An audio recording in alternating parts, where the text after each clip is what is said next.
Hermanos, vamos a hacer estudio de lo que vamos a recibir en nuestras reuniones de grupo. Los invito a abrir sus Biblias en Josué, capítulo 1.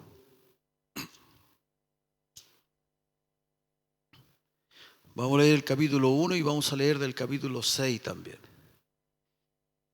El título es Una vida de conquista.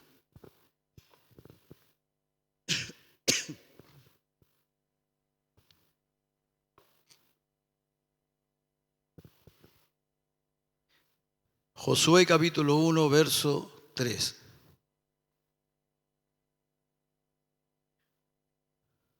Así dice la palabra del Señor. Yo os he entregado, como lo había dicho a Moisés, todo lugar que pisare la planta de vuestro pie. Alabado sea el Señor. Una vida de conquista. Durante 40 años en el desierto, Israel solo peleó 4 batallas.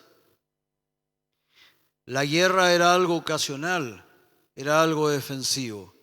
Ellos no tenían costumbre de enfrentar su vida como una batalla, sino que ellos eran unos nómades que dieron vuelta durante 40 años en el desierto, pero ellos no enfrentaban la vida como una lucha, sino que la enfrentaban como una vida en que ellos no estaban acostumbrados a batallar.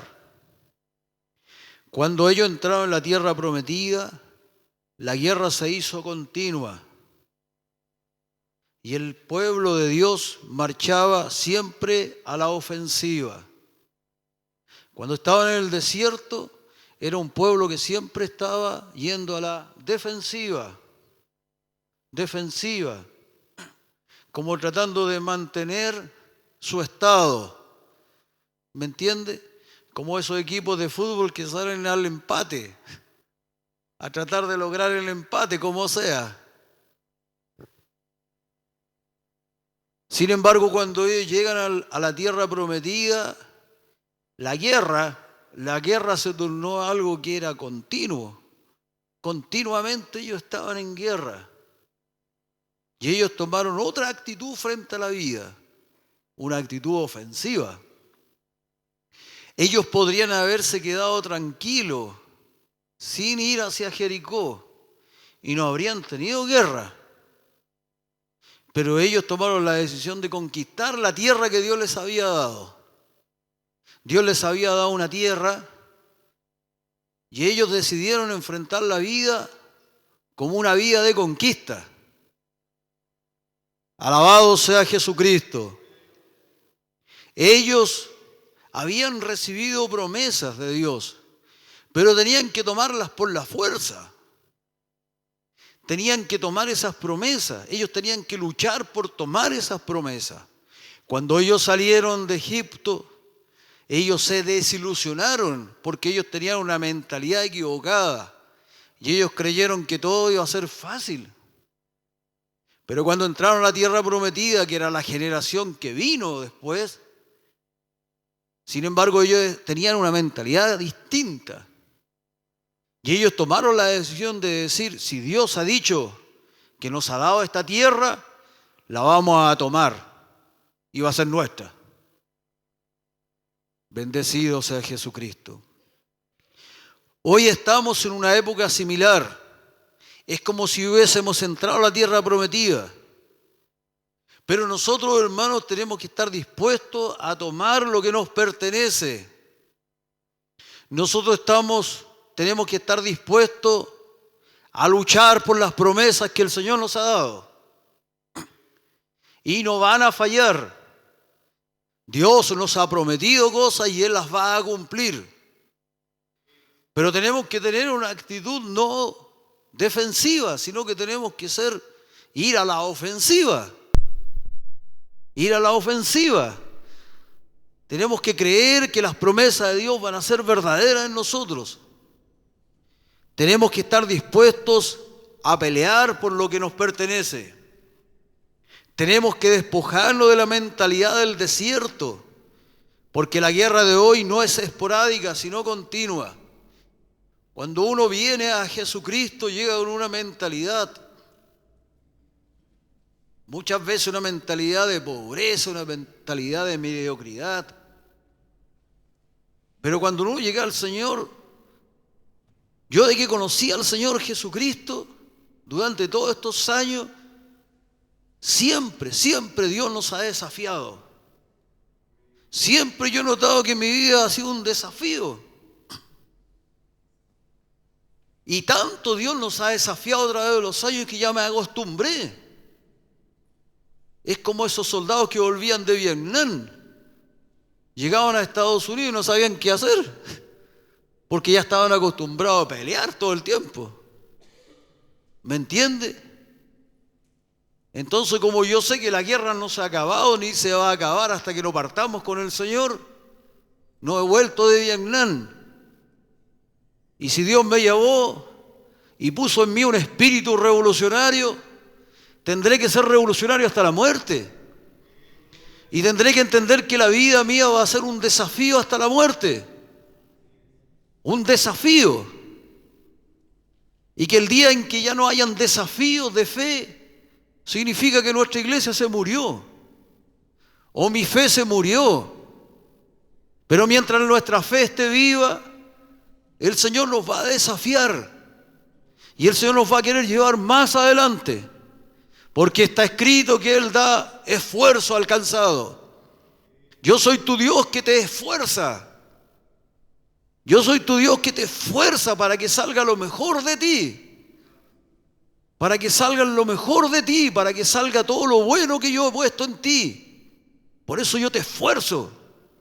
Porque tú tienes una mentalidad de decir que estoy cansado, siempre estoy cansado, pero yo te esfuerzo. Sigue adelante, sigue adelante. Y ahí te vas a dar cuenta que Dios está a tu lado. Alabado sea el Señor. Vamos al capítulo 6. Verso 1 y verso 2. Vamos a hablar de la toma de Jericó.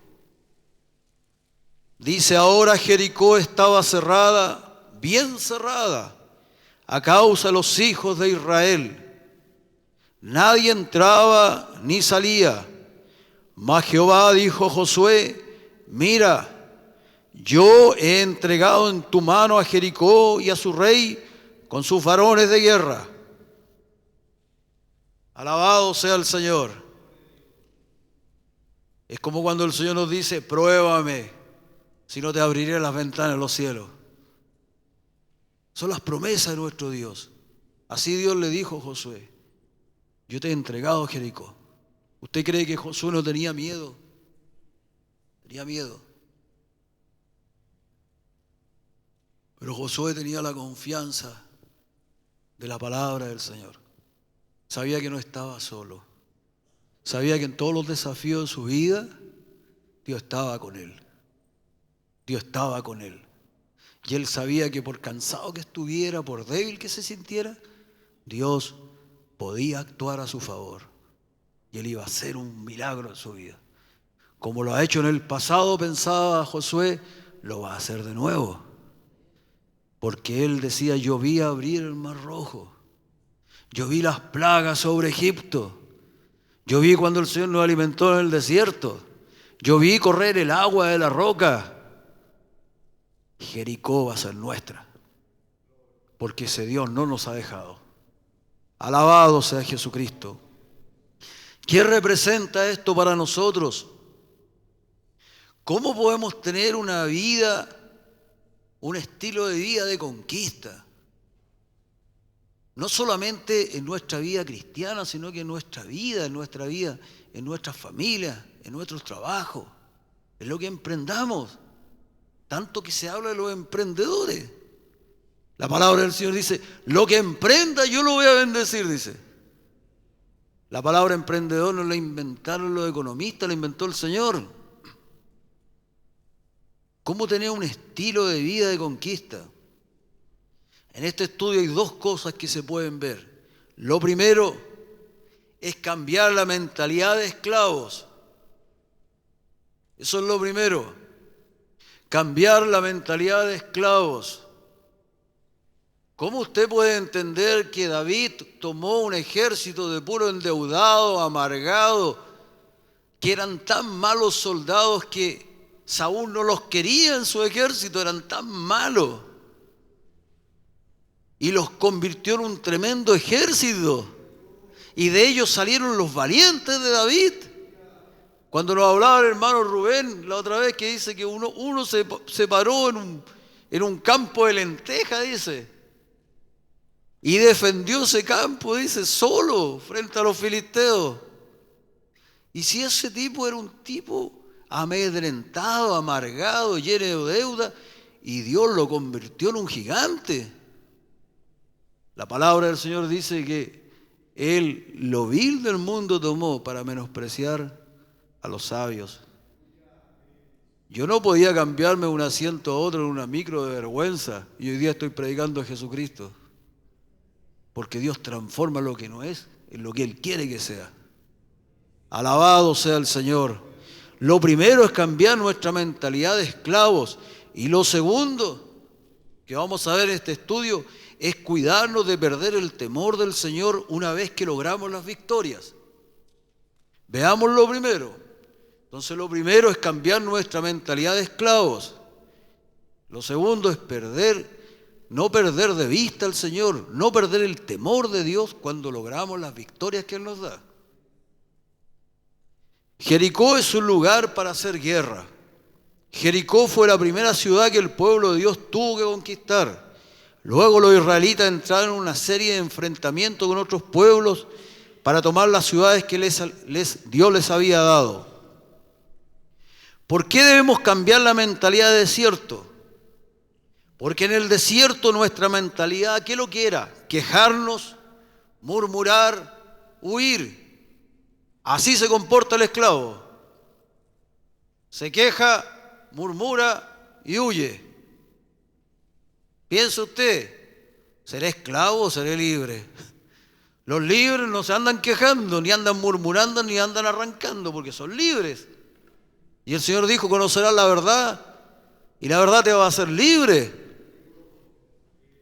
Tenemos que cambiar nuestra mentalidad de esclavos que teníamos en el desierto. La queja es propia del que no ve la vida como una lucha, sino que espera siempre cosechar sin mayor esfuerzo. Hay algunos que empiezan a seguir al Señor y después de 1 o 2 intentos, Dios ya no me responde. Dios ya no está conmigo. Dios no te responde a la primera, a la segunda, porque quiere sacar la mentalidad de esclavo. Si Dios dice que te va a prosperar, tú debes moverte creyendo hasta que te prospere. Hasta que te prospere, porque Él lo ha prometido.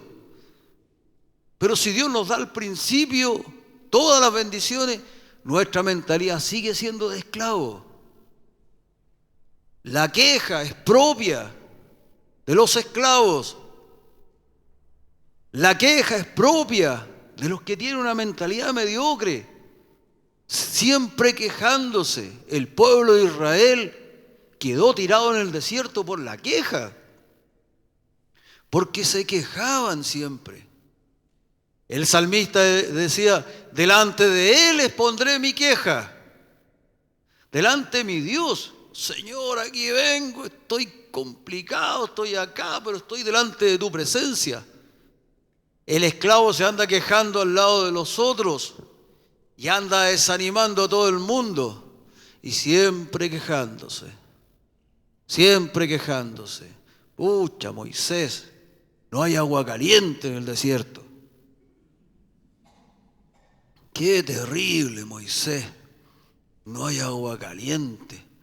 Estoy cansado de los turnos para repartir el maná aquí en este desierto. ¿Hasta cuándo? Moisés, ¿quién repartió las carpas? Mira, me tocó súper lejos del oasis. Los mismos reclamos, los mismos, la queja. Tenemos que cambiar nuestra mentalidad de queja. Tenemos que ser personas agradecidas. Entender que la vida es gracia, es un don. Que lo que recibimos es un don de Dios, la lluvia es gracia. ¿Qué es lo que dicen los periodistas? Los periodistas con mentalidad de esclavo siempre están viendo lo malo, lo malo, lo malo, lo malo, lo malo en todo. Una persona que quiere conquistar en la vida no puede tener esa mentalidad o no va a llegar a ninguna parte. Créalo, no va a llegar a ninguna parte. La murmuración es una característica propia de los esclavos, no de los libres. Siempre se murmura por descontento, por sentir que la vida es injusta con uno. Nunca se logra superar el pasado. Es que yo fui tan pobre, por hermano, si usted supiera. Pero ya no eres pobre. Diga el pobre, rico soy. Eres un hijo de Dios. Es que no lo puedo superar. Bueno, hermano, te pago el bono, pero anda al psiquiatra, po. Pero déjate de echarle la culpa al Señor. Pero supera, y si tienes que ir a un psiquiatra, vaya al psiquiatra, trátese la cabecita todo el rato y ore a Dios y ayune para que Dios mueva a ese psiquiatra bien. Para que dirija a ese psiquiatra el Espíritu Santo y lo ayude. Pero usted no puede transformarse en una persona quejumbrosa, murmuradora toda la vida. Así nunca tendrá una vida de victoria, nunca logrará nada en la vida. Lo que va a lograr va a ser una vejez amarga. Eso va a lograr, se lo aseguro. Pero no, po. Yo le decía a los dirigentes, ¿cuántos de acá tienen 83 años? A ver, levanten su mano. 83, 73, 73. Nuestro hermano Caleb. 83 años, 10 años más que el hermano Filiberto tenía Caleb. Cuando dijo, déme en ese monte. 83 años. Y dijo, la misma fuerza que tengo cuando Jesucristo me llamó en el Cariola, la tengo hoy día, dijo. La misma. Así que déme en ese monte. Y el que tome ese monte le doy mi hija. Porque yo no le voy a dar a mi hija a un tipo con mentalidad de esclavo. ¿Y quién tomó ese monte? Otoniel, el primero de los jueces. Para que vea usted. El huir también es propio de la mentalidad de esclavos. El esclavo no desea pagar el precio de ser individuo. El individuo es el que asume responsabilidades. Siempre el esclavo quiere cooperar, pero no hacerse responsable de nada. Hermano, tenemos que hacer esta comisión. Yo ayudo. ¿Quién es el responsable? Ah, no sé, él. Miren, los que ayuda está lleno. Lo que falta son individuos con mentalidad de libres que quieran colocar la cabeza adelante y decir, yo soy el responsable. Pero el esclavo siempre huye. Y como siempre huye, nunca logra vencer sus temores. Nunca aprende a hablar en público, nunca aprende a desarrollar nada. ¿Por qué? Porque siempre está huyendo. Siempre forma parte de las comisiones, pero nunca quiere estar a cargo. La murmuración, la queja y el huir son propios de los esclavos. Propio de la mentalidad de esclavo. Una gran mayoría de creyentes tiene un pacto de neutralidad con el enemigo. ¿Qué significa esto? Hay gente que le dice al diablo, si tú no te metes conmigo, yo no me meto contigo. Lleguemos a un acuerdo. Se dicen cristianos, pero no hacen nada por el avance del reino de Dios. Ya creen que el diablo le va a hacer un pacto con usted y no lo va a molestar. El diablo lo odia. Entiéndalo, el diablo lo odia. Usted es enemigo del diablo, entiéndalo. Por estar sentado acá ya es enemigo. Así que no saca nada con hacer un pacto de neutralidad con él. usted tiene que entender que tiene que entrar en guerra contra él y ganar las almas para Jesucristo. El Señor dijo, el que no es conmigo, desparrama. Y el que no recoge, ya, el que no recoge, el que no es conmigo es contra mí. Y el que no recoge, desparrama. Desparrama. O sea, el que no sirve a Jesucristo y no quiere servirlo, está en contra de Jesucristo. Eso dijo. El que no quiere recoger, ayudar, va a empezar a desparramar. Una vez que entre en la tierra prometida, usted tiene que romper todo pacto de neutralidad, ¿ya? No se puede enfrentar la vida en forma pasiva. Usted tiene que tener entendimiento de que la vida es lucha, que hay que luchar en la vida para lograr las cosas. Si usted enfrenta la vida como algo pasivo, no va a lograr nunca nada más.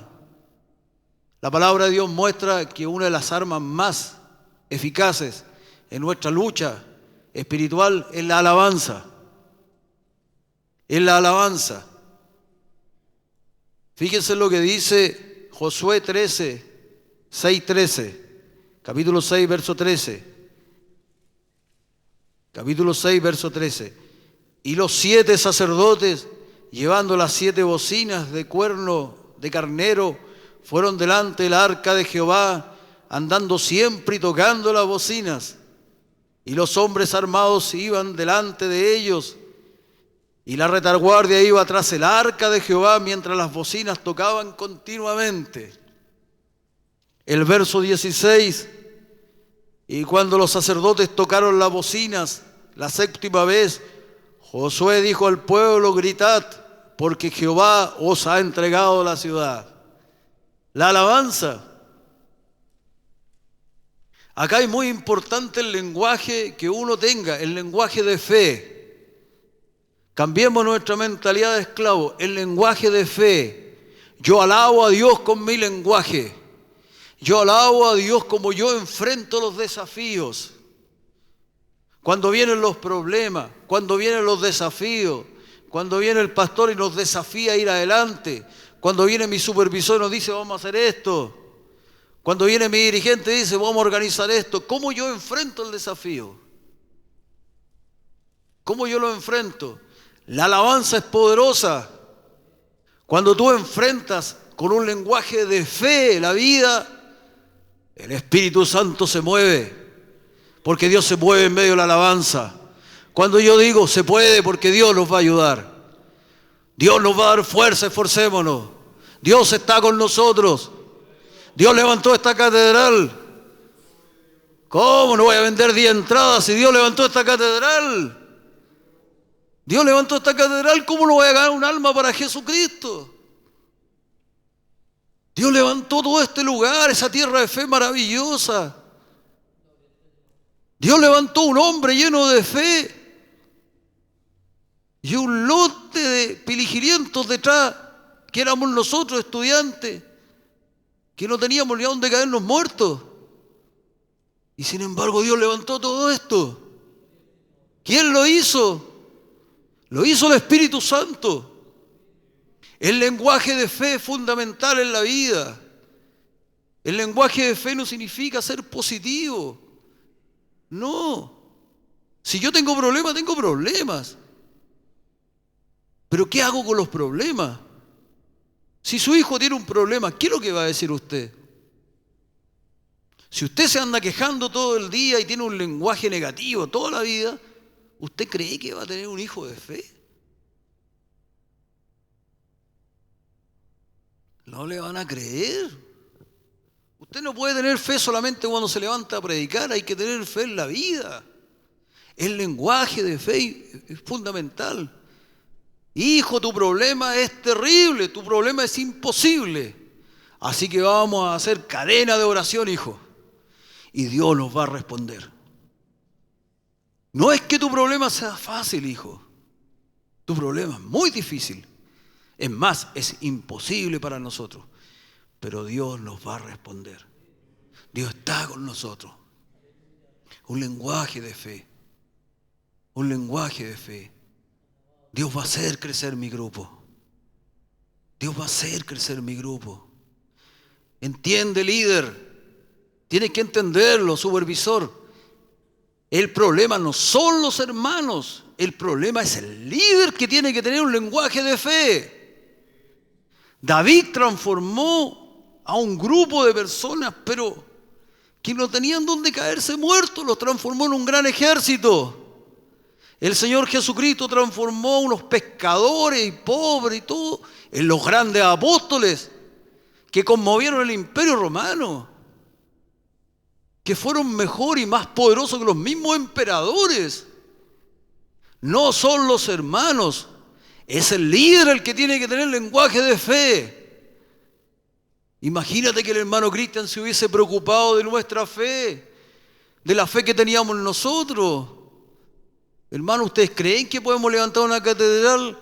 Yo le hubiese dicho, ¿de dónde, obispo? Con todo mi respeto. Hermano, yo fui a la tierra de fe cuando se compraron las primeras hectáreas. Fui con un hermano que era topógrafo, a medir la tierra de fe. Yo miré la tierra de fe y dije, hay que comprar bloqueador aquí parece. No había un solo árbol, era un peladero. Y el obispo acá hablaba que era maravillosa, que era una tierra maravillosa, que Dios nos había dado una tierra increíble, tremenda, que gloria a Dios. Y todos nosotros bailando y saltando hasta que la vimos. Cuando la vi yo dije, mejor me voy a quedar callado. Me preguntaron, ¿y cómo es la tierra de fe? Bien, bien bonita, está grande, es lejos, pero está bonita. Pero el obispo acá hablaba cosas, porque él creía que ese lugar se iba a convertir en lo que hoy día es. Gloria al Señor. Yo ahí empecé a aprender el lenguaje de la fe.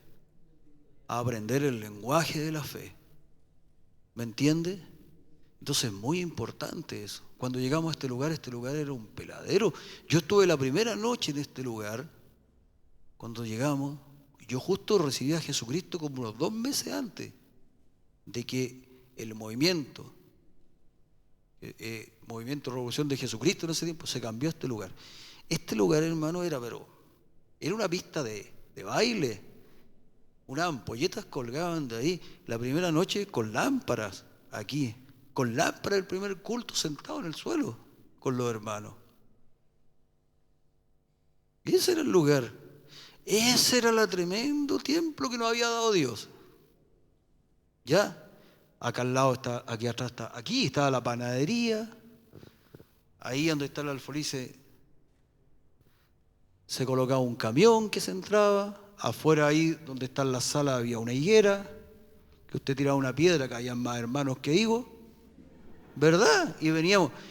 Y el parque del pacto, lleno de conejos, lleno de hoyo y de basura. Ese era el parque del pacto. ¿Me entiende? Pero había un lenguaje de fe. Lo vamos a lograr. Y Dios lo hizo. Entonces, hermano, hoy día, ¿con qué derecho nosotros podemos decir que Dios no nos va a ayudar? Y que Dios no nos va a ayudar en nuestra vida, en nuestros problemas, en nuestras debilidades, con nuestras familias. Si ya lo ha hecho tantas veces en el pasado, Dios está con nosotros. Dios siempre ha estado a nuestro lado. Somos re pecadores, pero Dios nos escogió y sigue con nosotros. Es verdad, nos ha cascado varias veces, nos ha castigado varias veces, pero nunca nos ha abandonado. Nunca nos ha dejado el Señor. Por último, hermano, Jericó es un lugar para sacar el anatema.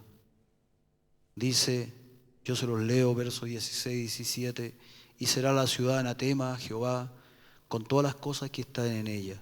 Solamente Rahab, la ramera, vivirá con todos los que estén en casa con ella, por cuanto escondió a los mensajeros que enviamos. Pero vosotros guardaos del anatema, ni toquéis, ni toméis alguna cosa del anatema, no sea que hagáis anatema el campamento de Israel y lo turbéis. ¿Qué es anatema?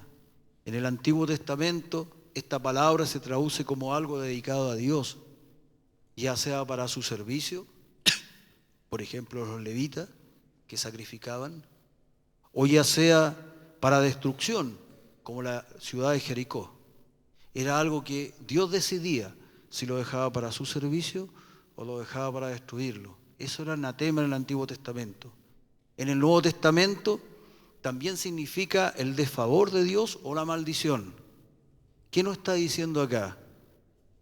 Que nosotros no debemos tomar lo que le pertenece a Dios cuando Él nos da sus victorias.